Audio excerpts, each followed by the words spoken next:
साथियों, सहनशीलता से बढ़कर और कुछ नहीं। इस संबंध में वाङ्मय 50 महापुरुषों के अविस्मरणीय जीवन प्रसंग भाग 1, लेखक पंडित श्री राम शर्मा आचार्य, विषय महात्मा बुद्ध के अविस्मरणीय कथा प्रसंग आपको पढ़कर सुनाते हैं। किसी जन्म में बोधिसत्व भैंसा के रूप में जन्मे थे। किसी जन्म में बोधिसत्व भैंसा के रूप में जन्मे थे। जंगली भैंसा होने पर भी भगवान बड़े शांत थे। उनके सीधेपन के कारण उन्हें एक बंदर बड़ा तंग करता। कभी पीठ पर कूदता, कभी पूंछ खींचता, तो कभी सींग पकड़कर घुमाता। फिर भी भैंसा शांत ही रहता। एक दिन देवताओं ने भैंसे से कहा, यह बंदर तुम्हें तंग करता है, इसे दंड देना चाहिए। देवताओं की बात सुनकर भैंसे ने कहा, मैं बंदर की दुष्टता समझता हूं और एक झटके से उसका अंत कर देने में भी समर्थ हूं। लोग अपने से शक्तिशाली का अपराध तो बाध्य होकर सहते हैं,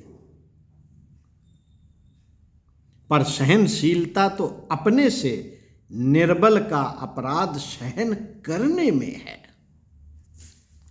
जो अपने से निर्बल है, यदि उसकी तमाम गलतियों को हम सह लेते हैं, क्षमा कर देते हैं, इसी में तो सहनशीलता है। तभी तो आप बड़े हैं, नहीं तो काय के बड़े, काय के महापुरुष। साथियों, इसी क्रम में एक और प्रसंग आता है, विनम्रता का पाठ। तथागत बोधि वृक्ष को साष्टांग दंडवत कर रहे थे। तथागत बोधि वृक्ष को साष्टांग दंडवत कर रहे थे। शिष्यों ने आश्चर्य से पूछा, आप तो पूर्ण हैं,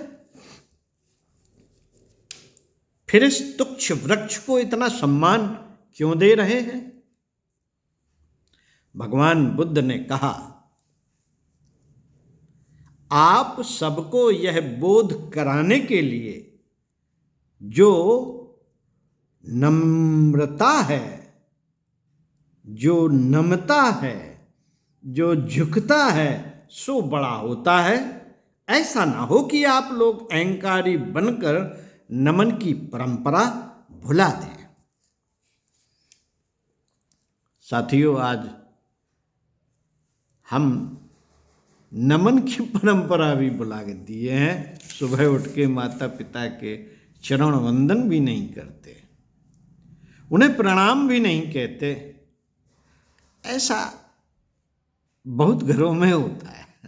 हाँ, एक प्रचलन जरूर चला है, गुड मॉर्निंग, गुड नाइट, बस,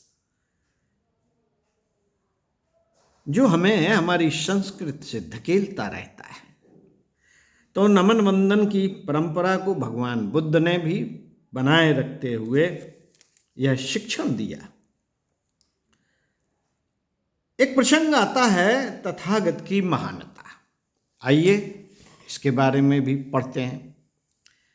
बुद्ध मृत्युशैया पर पड़े थे। जिज्ञासु सुभद्र अपनी कुछ शंकाओं का समाधान करने दूर से चलकर यहां आया। आनंद ने उसे रोका और कहा, ऐसे समय उन्हें कष्ट देना उचित नहीं होगा। बुद्ध भीतर सुन रहे थे। उन्होंने आंखें खोली, आनंद को इशारे से बुलाकर कहा, सुभद्र को ले आओ। मेरे जीवित रहते किसी जिज्ञासु को निराश जाने देना ठीक नहीं। सुभद्र ने तथागत की महानता देखी और बिना कुछ कहे, बिना कुछ उपदेश सुने ही परिव्राजकों की मंडली में सम्मिलित हो गया। सुभद्र बिना कुछ उपदेश सुने परिव्राजकों की मंडली में सम्मिलित हो गया। संत का एक ही धर्म। भगवान बुद्ध का अवसान काल निकट आया। उन्होंने गृहस्थ शिष्यों को बुलाकर कहा, अपने ऊपर निर्भर रहो, दूसरों की सहायता मत तको, भीतर से प्रकाश जगाओ और हिम्मत पराक्रम के सहारे सुखपूर्वक जियो। धर्म को अपनाने वाला दुख नहीं भोगता।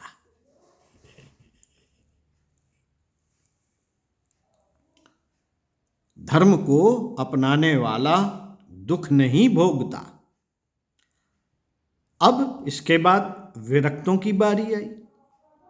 अंतिम संदेश देते हुए कहा, तुम दो से अधिक एक साथ मत रहना। तुम लोग 2 से अधिक एक साथ मत रहना।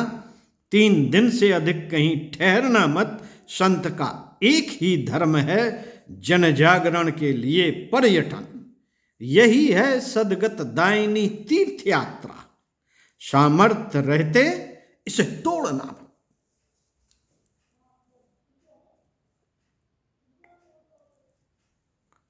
ओम शांति। आगे इसी क्रम में पढ़कर सुनाएंगे भगवान बुद्ध के अविस्मरणीय कथा प्रसंगों से।